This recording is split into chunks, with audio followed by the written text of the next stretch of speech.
Como les decía entonces, el tema que tenemos para trabajar hoy, la familia, las madres.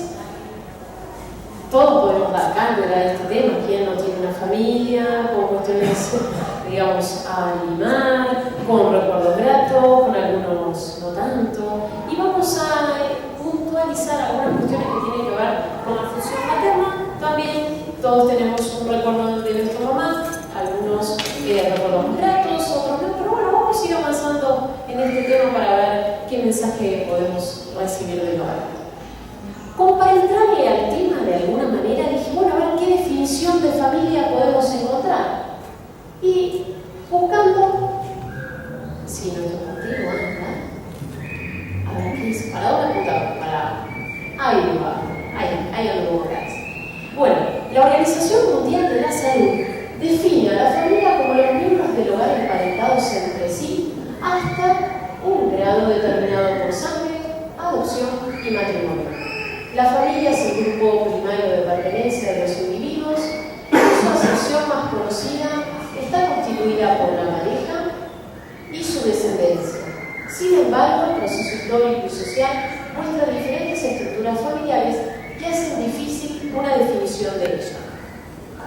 Ahí encontré lo que me estaba pasando con el tema de la familia, a ver cómo uno define la familia. Porque justamente en esta definición encontramos que aquí dice, bueno, puede estar ligado este grupo de miembros, ¿sí? Miembros a través del matrimonio, pero muchas veces una familia está conformada por una pareja que está unida en concubinato, ¿sí? Entonces empezamos a hacer algunas acepciones con respecto a esta definición. Y aquí lo demuestra que a lo largo de la historia y los procesos culturales van variando. Desde hace unos años estamos acostumbrados a escuchar que las familias a veces están conformadas por los tuyos, los míos y los nuestros, ¿sí? O las familias monoparentales, conformadas por mamá y sus hijos, o papá y sus hijos. Entonces, fíjense la complejidad de definir la familia. Vamos a abordar otro concepto, aquí me fui para atrás, que por ahí también nos aclare en la complejidad de la familia y sobre todo si lo vemos a la luz de la doctrina espírita, más compleja es la situación familiar. Estoy intentando entenderme con el Power, no sé si es una cuestión con el otro. Ahí va. Ya hacemos. Bien. Pues entonces en la de derecha se avanza. Yo voy a aprender algo nuevo entonces.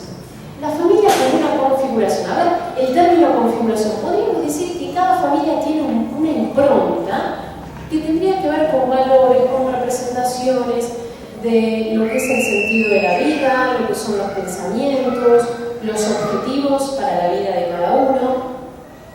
Y podríamos decir que cada familia tiene criterios determinados de concebir la realidad, concebir el sentido inclusive de la vida.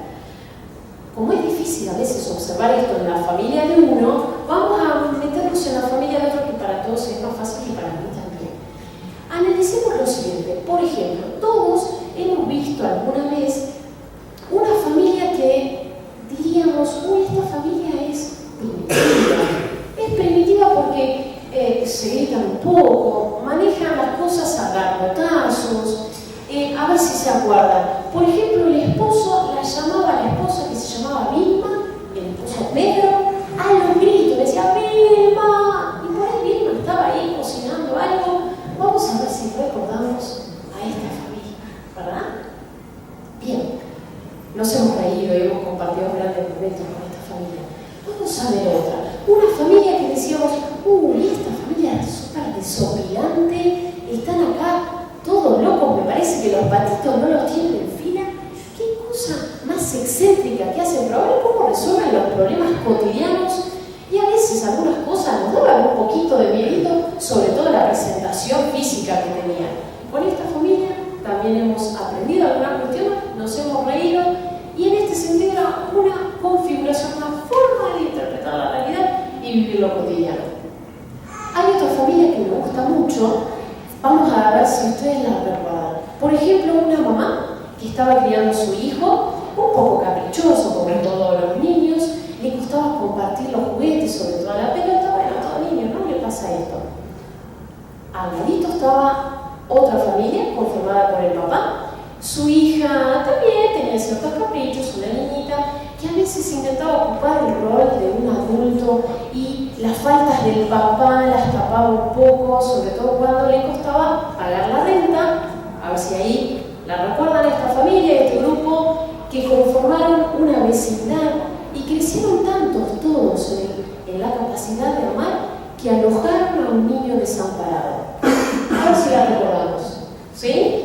¿Quién no ha disfrutado de los encuentros, ¿sí?, de lo que compartían como diario en la vivencia? ¿Qué capacidad de amor que tuvieron todos para dar el amparo necesario a nuestro querido Chavo? La familia que a mí tanto me aportó en la infancia, porque, claro, toda familia tiene sus cuestiones a resolver, y yo encontré en esta familia que, a diferencia de la mía, resolvían algunos problemas que las mías no, las resolvían de otra manera, bastante linda, digamos, y era una familia que se caracterizaba porque la oración y la fe tenía un lugar muy importante en ellos. Apreciaban muchísimo y valoraban el trabajo diario, el esfuerzo cotidiano, la fidelidad, la honestidad, la franqueza. Es una familia perfecta, ¿no? A ver si la tienen registrada. Tenían una casita muy pequeña en la colina. Ahí estamos todos recordándolas. Acá tenemos la familia de Inés. ¿Sí? ¿Quién no ha aprendido algo de los valores que transmitía esta familia? ¿Quién no ha llorado, no? Algún poquito. Bueno, tanto crecieron esta familia que en su momento alojaron a Alberto. ¿Sí? También un niño desamparado que necesitaba una familia, y ellos también necesitaban crecer y progresar haciendo este acto de amor. Bueno, con esto vamos entendiendo de alguna manera lo que es la configuración, ¿sí?, como una impronta de interpretar la realidad. Pero, ¿qué lugar le podemos dar a la oveja negra? A ver, toda familia tiene su oveja negra. ¿Qué es la oveja negra? Le falta a la Organización Mundial definirla como un integrante también de la familia. A veces, en la familia hay algún integrante que de alguna manera a esa configuración de sentido se opone.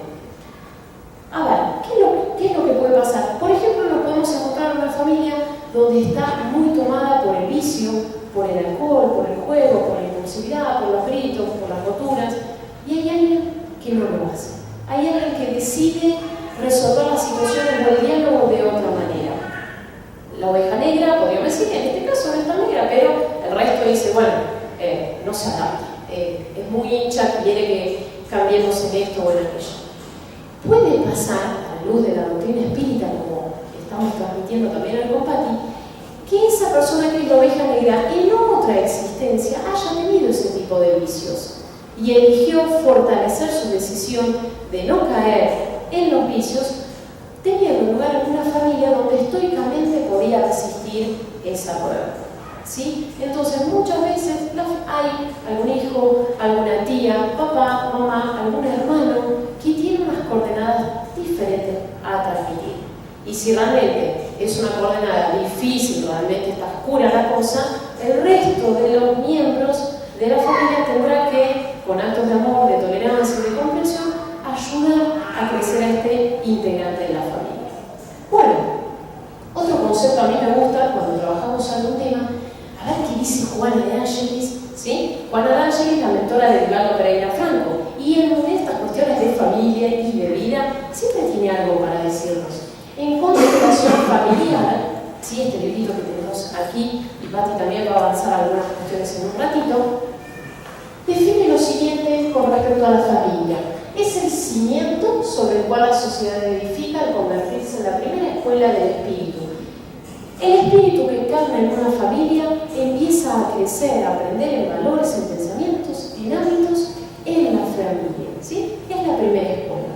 Y nos agrega otros conceptos. Hoy por hoy, en la actualidad, la familia está de alguna manera sufriendo agresiones, críticas. A veces los adultos están un poco confundidos entre dónde poner la prioridad en la vida. Y los chicos perciben esto de sus papás y buscan en tribus urbanas. Fíjense, Juana de Ángeles hablando de tribus urbanas, como los Flower, los Dark, lo estamos conociendo ahora, y ella ya los registra y transmite algunas ideas. Porque los jóvenes, al ver que los adultos están un poco atorados, confundidos o perturbados o complicados, buscan fuera del hogar grupos que los alojen, los contengan, los comprendan, les dé una identidad. No obstante, dice Juana, la familia ha estado siempre tan antigua con el hombre, porque el hombre tiene un instinto gregario, necesita sí o sí de estar en un grupo, de ser recibido en un grupo. Por lo tanto, la familia va avanzando también, aunque haya momentos de crisis, momentos de soportar algunas modas con las cuales uno tiene que plantarse y sostener lo que es el cuidado de la unión familiar. Pero bueno, serán desafíos de cada familia. Otro concepto que nos da es la idea de la constelación. Dice que la familia podríamos pensarla como una constelación. Así como los astros más grandes atraen a los menores bajo las leyes cósmicas, en la familia los integrantes, los padres, son quienes más realizan influencias en sus hijos, ¿sí? Que son los más pequeños. Ahora, ¿dónde está el orden? ¿Dónde está la armonía? Y está aquí, dice ella, en el desarrollo ético-moral. Es decir, acorde al desarrollo ético y moral de los padres, mayor será el equilibrio. O sea que cuando en la familia no hay equilibrios, sabemos qué cuestiones habrá que ir reforzando. ¿Sí? En este caso, los padres tendrán que trabajar más las cuestiones éticas morales. Otro concepto que nos da es valorar la monogamia, que es la más elevada expresión de afecto. ¿Sí? Hoy, de alguna manera, también producto de las escenas que se muestran, producto de la libertad, producto de las dudas, producto del poco desarrollo ético y moral, a veces esto se está cuestionando. ¿Sí? Una idea que también nos transmite Juana es que el hogar es el granero de bendiciones, porque nos permite un desarrollo de la afectividad, respeto por los derechos ajenos y el despertar de los propios derechos. Ahí la función materna es muy importante. ¿Para qué? Para transmitir el sentimiento fraterno. Si la madre no transmite el sentimiento fraterno, los chicos no lo traen de ningún gen. ¿Sí? De alguna manera la madre tiene que intervenir para que cada hermanito respete al otro, ¿sí? Y eso es una tarea de la mamá, cuidar los juguetes que son de tu hermana o tu hermano, deja hablar a tu hermano o a tu hermana, no lo tapes, a ver, ahora está contando. De alguna manera, una función importantísima de ligar y entender la fraternidad es una función materna. Como les decía recién, no está inscrita en lo genético.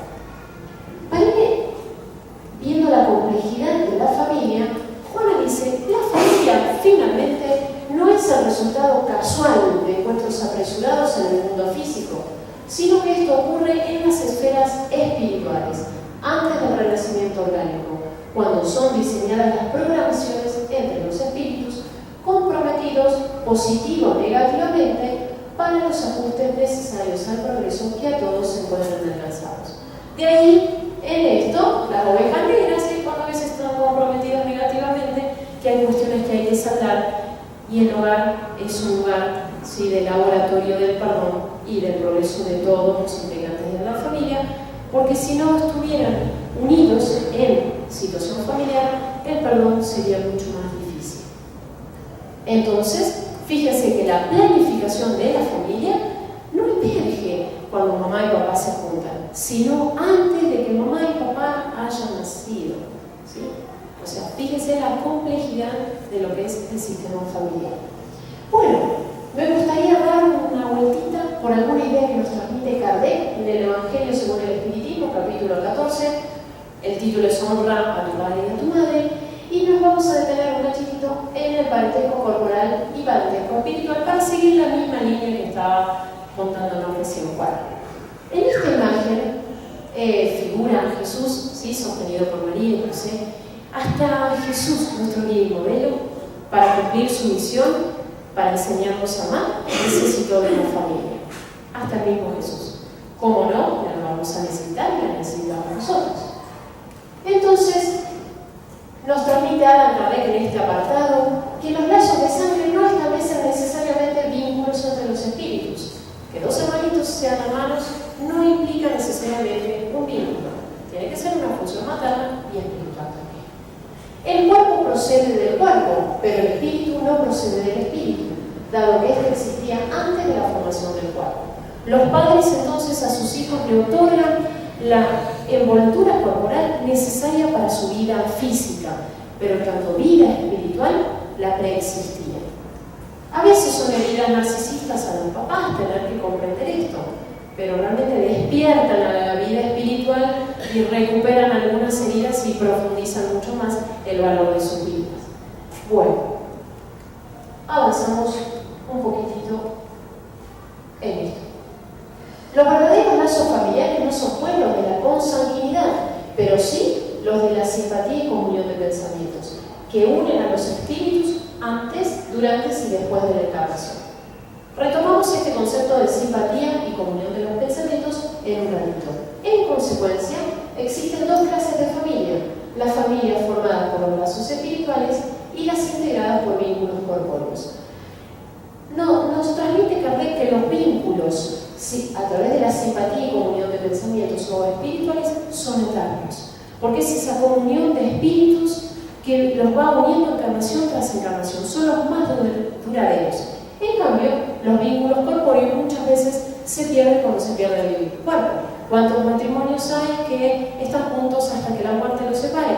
La muerte los termina separando. Mientras hay un amor verdadero, sólido, la muerte no los separa, se encuentran en el plano individual. ¿Sí?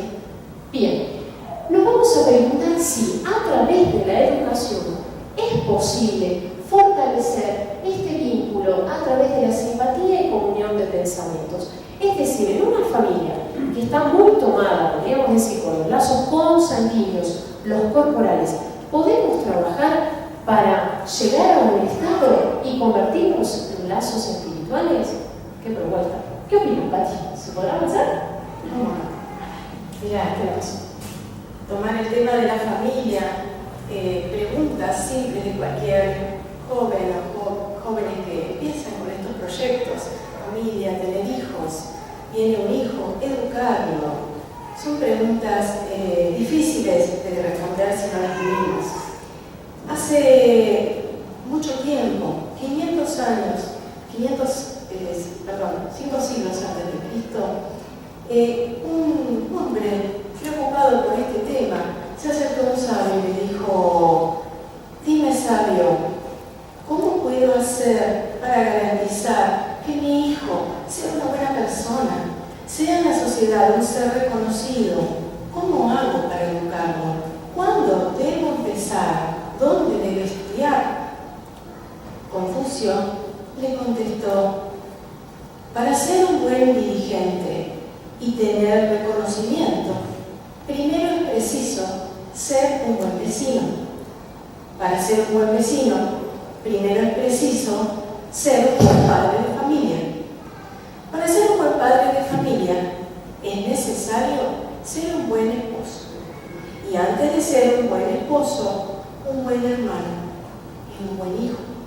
Y para ser un buen hijo, tiene que amar y respetar a sus padres.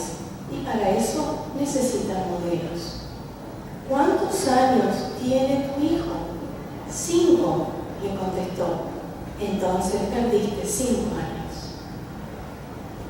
Esto nos muestra que la educación, por cómo la planteaban en aquellos tiempos, ya era inherente al nacimiento de una criatura, y entonces los padres responsables de conducirla.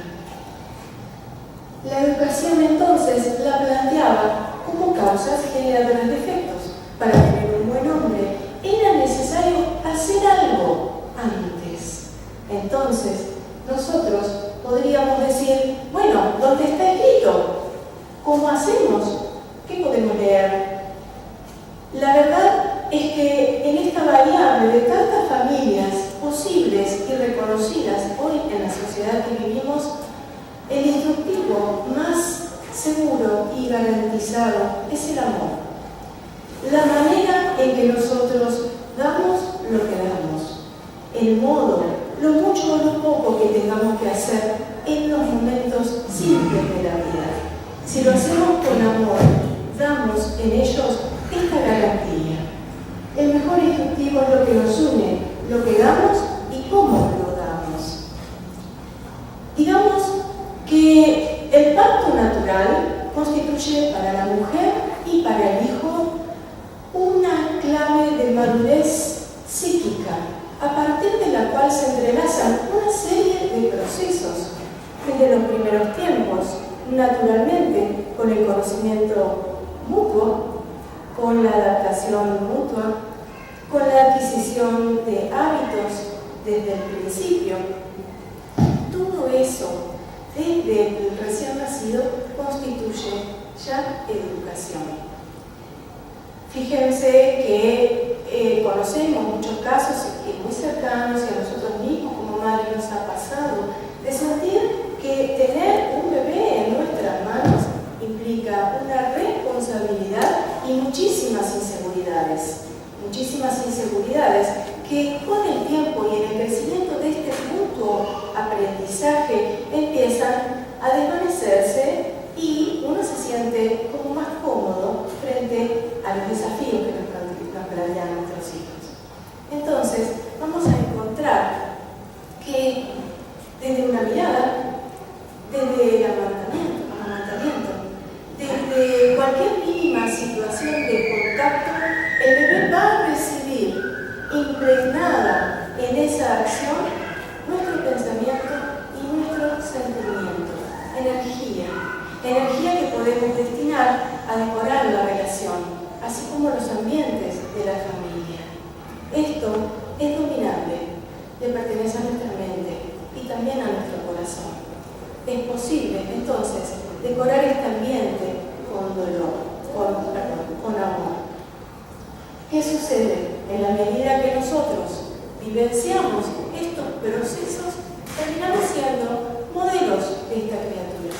Claro, ellos primero nos ven el mundo, imitan constantemente y luego escuchan nuestras teorías. Entonces, el deber de los padres es garantizar que lo que él reciba de nosotros sea perfectible para ellos. Es un desarrollo intelectual y moral de los hijos que debemos, como dice ahí, sembrar, considerándonos sembradores en tierras que son estos espíritus, nuestros hijos, que no siempre van a estar fértiles para la semilla que queremos colocar. De allí nuestro trabajo.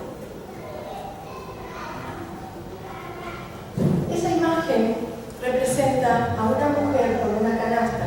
Y yo relacionaba, vieron en el famoso dicho que dice, el niño viene con la canasta bajo el brazo.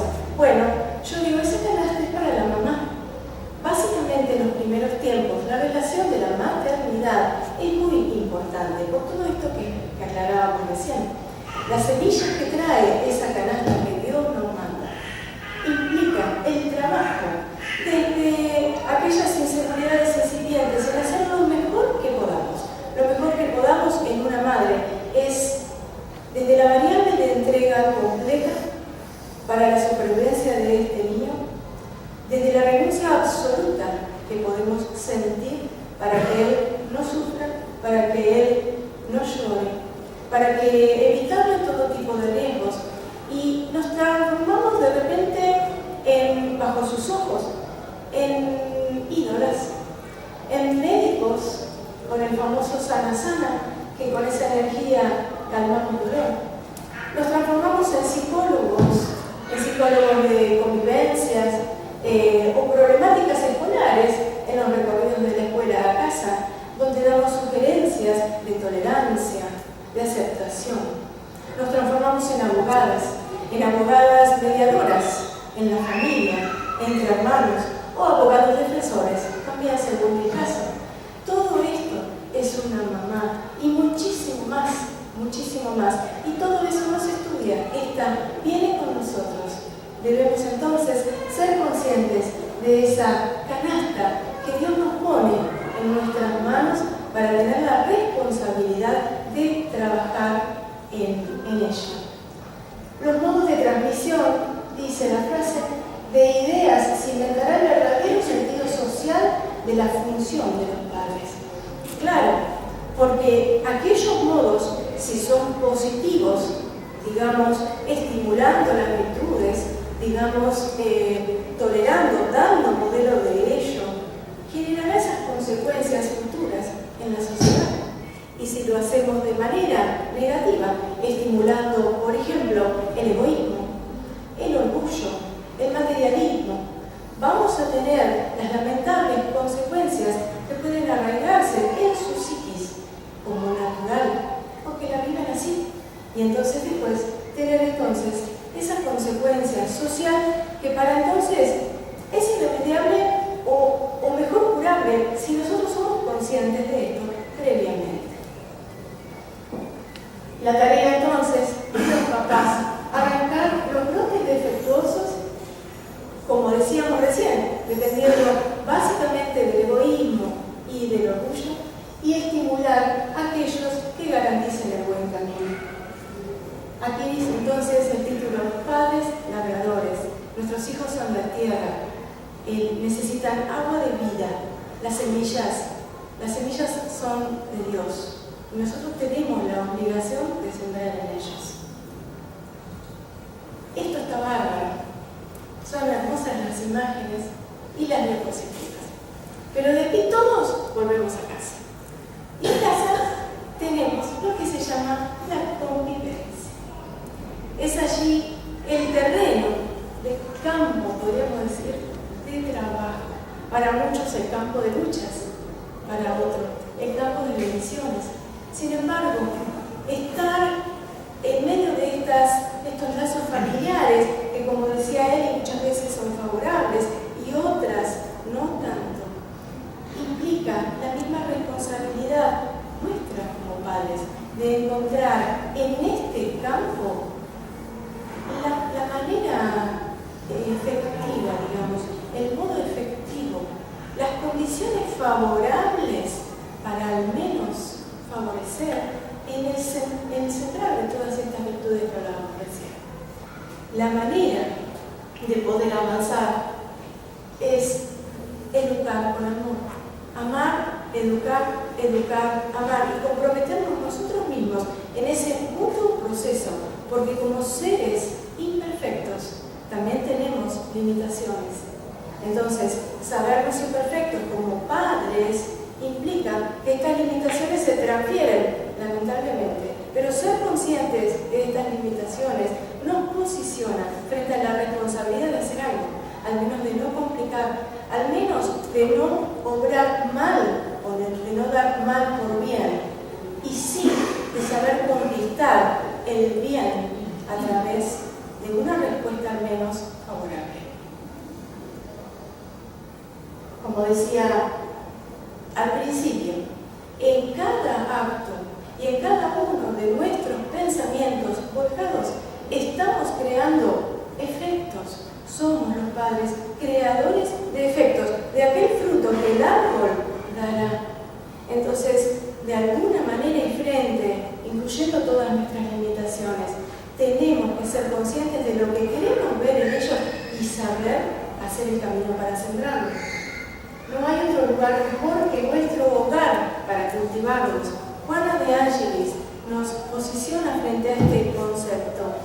Claro, no existen las familias perfectas. No tenemos hijos perfectos. No somos perfectos. No nos casamos con la persona perfecta. Ni tampoco vamos a hacernos perfectos, sino por el contrario, tenemos quejas unos de otros, o nos decepcionamos, o hablamos mal uno del otro en esta convivencia, ¿verdad? Entonces, digamos que no hay matrimonio saludable, ni existe una familia saludable sin el ejercicio del perdón. El perdón limpia la mente, el perdón esteriliza el alma. Nosotros podemos ver que los vínculos familiares, favorables o desfavorables, como estamos analizando, tienen un sentido. Así como los astros tienen un equilibrio, por razones que muchas veces la comprensión humana no alcanza a detectar, estas almas, a través de los ciclos de vida, de encarnación y de encarnación, tienen, gracias a la familia, la oportunidad de desarrollarse, de crecer y de ennoblecerse. Los padres debemos dirigir esta tarea. Quien no perdona, enferma físicamente, emocionalmente y espiritualmente. La familia tiene que ser un lugar de vida y no de muerte, un territorio de curación y no de enfermedad, una etapa de perdón y no de culpa. Transitarla será educar y educarlos para construir esta organización insuperable que dice Juana de Ángelis, organización insuperable que constituye la célula de una sociedad. Sí, célula de una sociedad que se transfiere a la humanidad. Entonces, nosotros tenemos el deber de amar y de perdonar en esta célula de cuna de bendiciones que representa la familia. Y de esta manera aportar este granito a transformar este campo que nos toca en tierra fértil para cultivarnos, nuestros hijos y nosotros también. Bueno, nos queda una pregunta que nos estábamos haciendo con Patti. ¿Las funciones maternas y paternas se dan necesariamente cuando uno tiene hijos biológicos? ¿Se puede pensar la maternidad y la paternidad en otras coordenadas? Y para esto, voy a pedir a Patti que me pase el papel. Para esto quería compartir con ustedes, porque a mí me encanta el libro Renuncia, sí, ese es como mi clásico. Lo dicta Emmanuel a Francisco Cándido Xavier. Es una obra que realmente me derrite el alma, pero más que nada Alción, un personaje que la tengo como muy amigo. Les voy a contar tres, pero sea breve, para que vayamos pensando cuando alguien, antes de encarnar, elige una familia no necesariamente conformada por lazos consanguíneos. El tema es que muchas veces cuando uno encarna, tiene algunos descuidos y no recuerda esto, y está en una posición de rebeldía, de queja, y es todo un problema. También vamos a abordar la posibilidad de entender una familia en sentido universal. Entonces, siguiendo el desarrollo de Patti, yo dije, bueno, acá con acciones nos va a iluminar este tema. En esta escena nos ubicamos en el plano espiritual, en una ciudad, podríamos decir, densa, triste, donde los seres estaban muy endeudados. Había un grupo de seres que habían vestido hábitos sacerdotales, habían fallado en esta misión. Uno de ellos, Pollux, comienza a comentarle a sus compañeros la felicidad que tenía porque próximamente iba a volver a encarnar. Mientras estaban desarrollando esta conversación, no se dan cuenta, pero se empieza a aproximar una luz. Era un ser muy luminoso que empieza a escuchar esta conversación. No era con el fin de ser chusma, sino con el fin de poder elevar el sentimiento de este grupo. Y este grupo, que estaba de alguna manera cabizbajo por los desaciertos de su última existencia, comienzan a sentir entusiasmo, alegría con la posibilidad de volver a encarnar. Y sobre todo Pollux, que estaba pronto a encarnar. Este grupo se separa y Pollux se queda meditando en su última encarnación. Y esa luz que lo empieza a acompañar va tomando de alguna manera una forma humana de una mujer. Pollux, al verla, le dice a Alcione: llegaste. Y comienza un diálogo, porque Alcione había estado muy cerca de él y era alma de su alma, vida de su vida. Uno puede entender, yo de alguna manera me preguntaba qué le pasó a Alcione para tener un vínculo tan fuerte con Pollux, porque Pollux tenía una capacidad de hacer desastre bastante notable, pero el poder del amor, el poder de ver esas cuestiones que a veces los demás no lo ven, pero ven aristas, ven cuestiones que son posibles de ser limadas, son posibles de ser desarrolladas, y ahí está ese vínculo de almas que a veces son bastante disparejas, pero tiene que lo acompaña, lo escucha a Pollux, y Pollux le dice: sé que tengo la oportunidad de encarnar, lo que te pido es que me acompañes como sea, como hermana, como amiga, como tutora, como lo que sea, pero si vos estás cerca, yo creo que voy a poder. Alcione le dice: entiendo tu posición, pero habremos que tener que interceder a Jesús. De alguna manera tendré que hablar con mi espíritu guía si me permite encarnar, porque en mí no está previsto. Él le dice: ora por mí en todo caso. Se despide. Pollux empieza a tener como una turbación, una confusión mental, no puede seguir la conversación con Alcione, y Alcione lo abraza y lo entrega a los espíritus que iban a preparar la encarnación, donando a ellos el objeto más sagrado de su vida. ¿Qué hace Alcione? Bueno, Alcione va a donde estaba su espíritu guía, Antenio, pide tener una reunión con él y le solicita fervorosamente la oportunidad de encarnar. Antenio le dice: pero Alcione, estás a cargo de todos los trabajos de Sirius, es nuestra constelación. Están armando la posibilidad, y tengo conocimiento que en poco tiempo las obras que estabas haciendo, sobre todo de arte musical, iban a ser llevadas al plano terrenal para inspirar a los seres humanos. Te pediría que dejes en suspenso mi trabajo, pero ¿te parece el compromiso dejarlo en suspenso? Tengo entendido, sé que Pollux va a encarnar, es por él. Quisiera tener esta encarnación para acompañarlo, pero me parece que él, le dice Antenio, no está lo suficientemente fortalecido para lograrlo. Es que por eso lo pido poder acompañarlo nuevamente. ¿Acaso Jesús no tuvo una especial devoción por los que caían? ¿Acaso Jesús no tuvo añoranza de Lázaro? ¿Y sabes por qué también lo pido, Antenio? Porque mi familia también está encarnada ahí en la tierra. Escucho sus pedidos.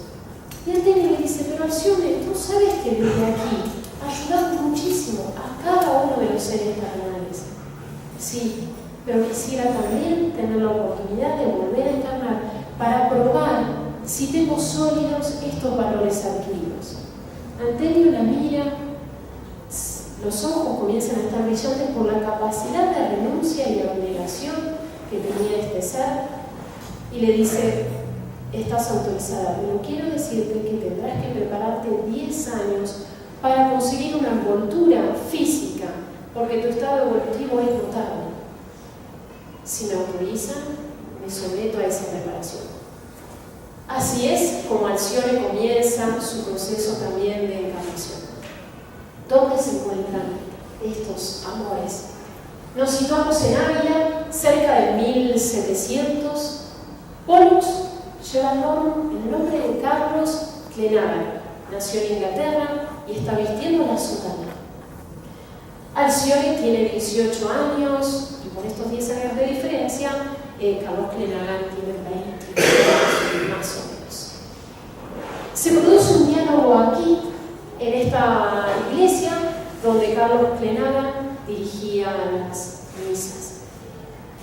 Antes de esto se habían encontrado y conocido unos meses nada más, cuando Carlos Clenaga llega a España, traído por su tío, el padre Damián, que era un sacerdote formado con la filosofía antigua reencarnacionista. El padre Damián le había formado también a Alcione, y Alcione, que era una esponja, absorbió todo. Entonces, cuando llega Carlos Clenaga a la casa de Alcione, entre ellos se produjo una imantación notable. Antenio le había prevenido: ¿qué harás, Alcione, cuando lo encuentres a Pollux? ¿Cómo harás para neutralizar el poder de la atracción de los espíritus, sabiendo el amor que se tienen entre ustedes dos? Alcione le responde en aquel momento: estaré amparado bajo Jesús, reconozco y sé de mis limitaciones, pero Jesús nos dejó un evangelio. En él me sostendré para sostener la misión de acompañar a Pollux en su tarea. Ese flechazo fue total. Alcione queda pálida y Carlos Clenaga dice: Alcione, me suena ese nombre, me suena. Y comienzan a dialogar cuestiones filosóficas, reencarnacionistas, cuestiones también espirituales, charla bien, comparten distintas situaciones en la iglesia hasta que llega el momento más difícil de acciones, justamente aquí en esta parroquia, en esta iglesia. Carlos le confiesa su amor, Alcione empalidece, da unos pasos hacia atrás y le confiesa también sus sentimientos más puros que tenía hacia él, pero le dice: desde el momento que te vi, te reconocí. Sabía que era el hombre que estaba mirando, pero cuando te vi vistiendo la sotana, comprendí que los designios de Dios eran otros. Y desde aquel momento oro fervorosamente para sostenerte en tu función sacerdotal. Carlos Clenaga comienza a referir que él nunca quiso vestir la sotana, que era un deseo de su madre y no de él. También le refiere que tenía un deseo apasionado por ser padre. Y ella le dice: Carlos, ¿acaso no eres padre? ¿Acaso los niños que estamos asistiendo, que te llaman padre, no eres padre? ¿Acaso los viejitos que estamos acompañando? ¿Sabes qué? Yo también desde que te conocí renuncié a mi función materna. Y estoy acompañando hoy por hoy a mi madre, que está en la cama, postrada, después de una viruela de París, a mi hermano adoptivo, que tiene serias dificultades de aprendizaje y motrices, y vos y yo estamos cuidando también a nuestro querido Damián, el padre que nos enseñó la trascendencia de la vida espiritual. Carlos Clenaga comienza a llorar y dice: sería yo quien en este momento tendría que estar iluminando y sosteniendo a esta charla. Me doy cuenta de tu elevación espiritual y al mismo tiempo creo que tu capacidad de renuncia es tal que quizás no puedas comprender lo que yo estoy sintiendo. De ninguna manera. Quisiera que nos podamos entender de ahora para siempre. Eres el hombre de mi vida. Contigo he soñado toda mi vida. De hecho, las primeras notas musicales eran inspiradas por tu figura. Pero quiero que sepas que yo sé del matrimonio espiritual. Y si Dios dispone esto, es porque nuestro encuentro de almas será en el plano espiritual. Y desde hoy y desde el momento que te conocí, realizo oraciones para que no decaigas en tu función. Carlos, ¿quién sabe si en otra existencia hemos manchado el altar? Y si no fuera así, que esta no sea la primera vez. Se despiden y a partir de ahí comienzan a canalizar las funciones maternas y paternas en todos los niños desamparados, en los viejitos desamparados y en la familia que tenían ambos. Entonces, ¿cómo podemos pensar la familia universal y qué recorrido tendríamos que hacer? Te paso un tema. En esto de la evolución y el escalonamiento, ¿no?, evolutivo personal y existencial general, el dolor es protagonista. Es protagonista porque cumple una función del despertar de las conciencias. En ese sentido, les voy a contar una pequeña historia para finalizar, que tiene que ver con este tema, ¿no?, a nivel del despertar. Hace unos años, en el año 2004, una mujer, voy a contar el relato en primera persona para poder desenmascarar, estaba lejos de su hogar, ya cerrando valijas. Cerraban las valijas porque ya era tarde. El ferry se había ido a las 9.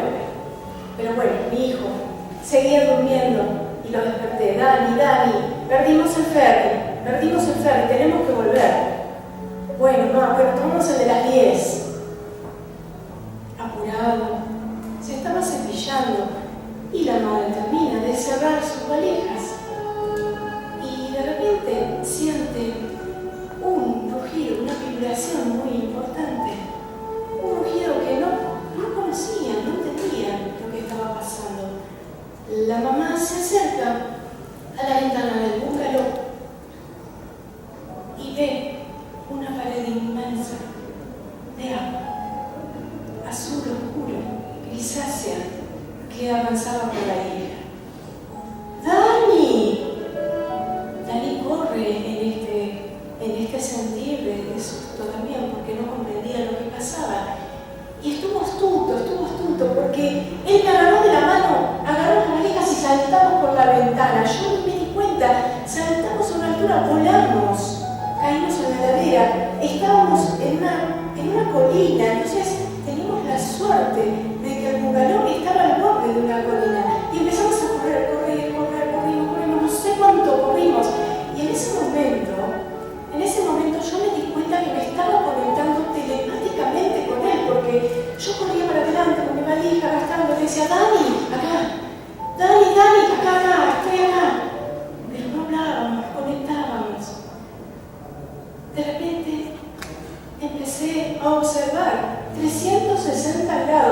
Laura avanzaba y comía edificios, comía gente, comía todo.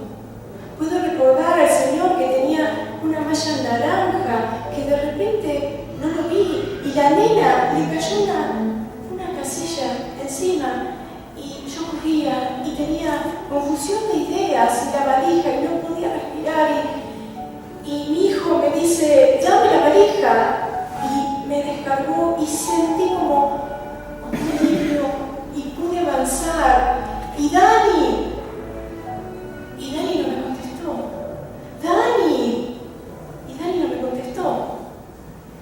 Y me doy vuelta y la gente ahogada, los que podían, agarrados de los troncos. Y yo llegué así como pude a la cima de ese monte sin entender si estaba viva o estaba muerta. Desesperada, empecé a andar en círculos, buscaba, no estaba, buscaba, la gente subía, de todos lados subieron, éramos muchos. Dani no estaba. De repente, una mano me toma por detrás, firmemente, y me doy vuelta. Mami, tuve que tirar las valijas, perdóname. En ese momento, yo lo abracé, en esos abrazos que jamás en mi vida pude repetir. Yo no sabía dónde él terminaba y dónde yo comenzaba. Yo no sabía quién era quién. Había silencio. Después de esos rugidos, del zumbido, de los gritos, de los alaridos, había silencio, como nunca había sentido. Y enseguida caí en cuenta que yo era enfermera. Y miré alrededor, la gente herida, muy lastimada, muchas cabezas lastimadas, las piernas. Rompí el pareo a la mitad y empecé a hacer vendas. Mi hijo también se sacó la remera, empezamos a hacer vendajes. Gente, armamos un hospital. Y allí, en ese lugar, en medio de esa tragedia, no importaba el color, no importaba si era hombre o mujer, no importaba la nacionalidad, australianos, rusos, americanos, todos nos entendíamos. Todos éramos uno, éramos familia. Yo vi, yo sentí, yo viví el verdadero ser humano, lo que hay dentro. Es inexplicable, es grandioso. No somos esto, no somos esto. Los límites, nos ponemos límites con las cosas. No somos esto, somos algo grandioso. Antes del tsunami, yo era sobreviviente. Ahora es cuando vi, porque en aquel lugar, en medio de la tragedia, yo descubrí la paz, la plenitud y el amor entre todos mis hermanos.